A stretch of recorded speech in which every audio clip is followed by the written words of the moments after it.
Olá, sejam bem-vindos a mais uma reflexão do nosso canal Palavras de Vida. E hoje nós queremos refletir sobre o texto de Romanos capítulo 13, versículos 8 a 10, destacando o versículo 8, onde o apóstolo diz: a única dívida que vocês devem ter é a de amar uns aos outros. Dívida de amor.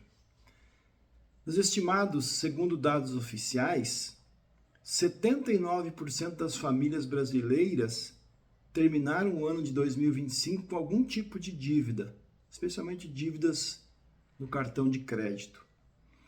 E 50% dos adultos terminaram 2025 com o nome sujo, ou seja, com pagamentos atrasados, com dívidas atrasadas. Muitos porque não sabem fazer um planejamento financeiro, muitos porque foram atingidos de alguma forma pela crise econômica, que atinge de uma outra maneira as famílias.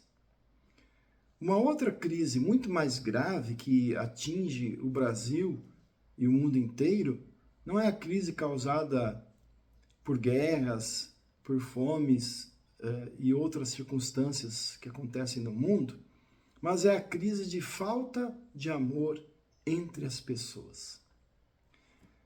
E essa crise tem as suas causas não em planos políticos ou econômicos que falharam, não tem a sua causa, em primeiro lugar, em guerras e coisas assim, mas a sua causa está no próprio coração do ser humano. Quando Deus criou o mundo e criou o ser humano como a coroa da sua bela e perfeita criação, não havia falta de amor. O homem e a mulher amavam perfeitamente um ao outro e também amavam a Deus, seu Criador. Mas eles usaram mal a liberdade que tinham recebido de Deus e acabaram ouvindo a voz do diabo, o inimigo de Deus, que queria destruir a obra de Deus, e aí eles se tornaram imperfeitos e incapazes de amar como amavam antes. E a primeira grande demonstração dessa falta de amor aconteceu quando os primeiros filhos de Adão e Eva tiveram um problema. E aí Caim matou o seu irmão Abel por inveja. Desde então, o ser humano vive entre violência, guerras, assassinatos, roubos e tantos outros sinais claros da falta de amor ao próximo. O apóstolo Paulo vai na contramão desta crise, dizendo: não fiquem devendo nada a ninguém. A única dívida que vocês devem ter é de amar uns aos outros. Paulo diz que o resumo dos mandamentos que Deus nos dá em relação ao próximo é: ame aos outros como você ama a si mesmo. Por isso, Paulo afirma que quem ama os outros não faz mal a eles. Paulo reforça, na verdade, o que Jesus já tinha dito antes, lá em João capítulo 13, quando ele diz: assim como eu os amei, amem também uns aos outros. Se tiverem amor uns pelos outros, todos saberão que vocês são meus discípulos.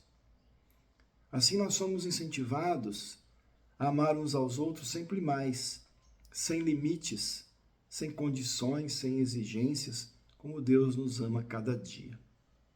Para provar o seu amor, Deus não ficou em palavras, mas enviou o seu Filho Jesus, que deu a sua vida na cruz por todos nós, para que possamos, perdoados pela fé nele, voltar a amar a Deus e, movidos e capacitados pelo amor de Cristo, amar uns aos outros.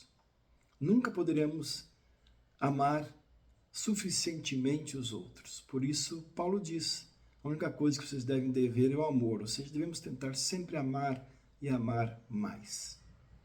Que você também possa receber e repartir este amor de Deus em Cristo. Vamos orar. Senhor Deus, ajude-nos a amar uns aos outros com o poder do amor de Cristo que vive em nós. Amém. Que você possa sempre viver neste amor de Cristo, que é abundante em nossa vida. E até a próxima.